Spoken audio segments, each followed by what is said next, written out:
Nagbahagi ang pamahalaang panlalawigan ng Nueva Ecija ng onion seed sa humigit kumulang 99 na onion farmers sa Gabaldon na naapektuhan ng nagdaang bagyong uwan. Umabot sa 320 packs ang ipinamahagi na naglalaman ng 100 grams ng buto at tig-3 packs ang natanggap ng bawat benepisyaryo. Ayon kay dating Vice Governor Doc Anthony Umali, maliit man ang ayudang ibinigay, layo din itong ipadama sa mga magsasaka na hindi sila nakalimutan, lalo na matapos masira ang kanilang taniman. Alam niyo po, marahil yung aming dala ay katiting lang po yan. Kung tutusin po, gusto lang po namin iparamdam itong nakaraang bagyo, alam po namin pinagsumikapan po ninyo magtanim. Nangarap tayo na gaganda ani, gaganda kita. Kaso sa hindi natin inasahan ng inang kalikasan, tayo po ay binagyo, kaya yung ating pong pinapangarap ay nawala. Dagdag pa niya agaran ang naging aksyon ng Kapitolyo para makatulong sa mga magsasakang posibleng nangutang pa para sa puhunan. Kaya kami po, agaran po kami gustong aksyon. Ayaw naman po namin na kayo po ay naghihintay. Kumbaga, naghihintay kayo na paano ba kami tutulungan? Paano ba kami makakaahon sa problema namin na ito? Marahil ang iba ho sa inyo, nangutang pa ng ipampupuhunan. Tiniyak rin niya na simula pa lamang ito ng mga tulong na nakalaan para sa mga magsasaka.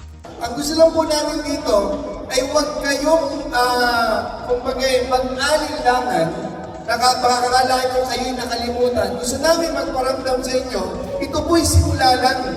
Ang sinasabi, huwag kayong mag-alala, marami pang tulong kaming ibababa sa inyo. Sinisimulan lang po namin, inuubos lang po namin kung ano meron kami doon sa Kapitolyo, iparamdam sa inyo. Tapos itong pagpasok ng taon, pinaghahanda na po namin ni Engineer Agliang na tulungan at suportahan pa kayo. Isa sa mga benepisyaryo si Isabelita Apelado ng Barangay Ligaya na nagsabing malaking tulong ang natanggap nilang buto ng sibuyas matapos masira ang kanilang taniman na dinaanan ng tubig.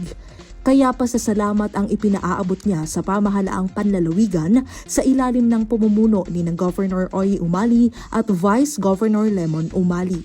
Malaking tulong, maski po nun yung pag nagbibigay siya ng mga biyas, talagang malaking tulong po sa amin. Kaya nga kami, pagka nakikita namin, tuwan-tuwa kami pag nakapost na talagang tuwan-tuwa kami. Malaking tulong sa amin. Nagpasalamat din sina Manuel Acosta at Roberto Espe na kapwa nalubog ang mga tanim na sibuyas sa bagyo. Sa ating pong mahal na Gobernador Oy Umali, kami po ay nagpapasalamat sa inyo sa aming mga matatanggap na mga biyaya at sana po ay mapatuloy niyo po kaming tulungan sa aming mga pangailangan sa aming mga magsasaka. Maraming salamat po. Okay, Gob, maraming salamat po sa pag-alala nyo dito sa amin, dito sa mga kababarangay namin dito sa Ligaya. Lalo na po, Alagang Umali po. Salamat po.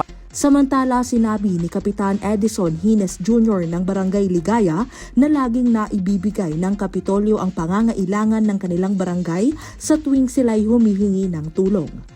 Sa amin pong mga magsasaka, siya po yung buhay namin. Kasi po kami rito, talagang tuwing dadaing naman kami, hindi kami napapahiya. Nagpasalamat din siya para sa patuloy na suporta na natatanggap ng kanilang lugar. Maraming salamat po, Gob, sa tulong sa aming mga magsasaka. Maraming salamat po, napakalaking bagay po nito sa amin. Kasama sina Jeremy Ramos at Bernardo Esguera, ako po si Carmel Joy Miguel nag-uulat.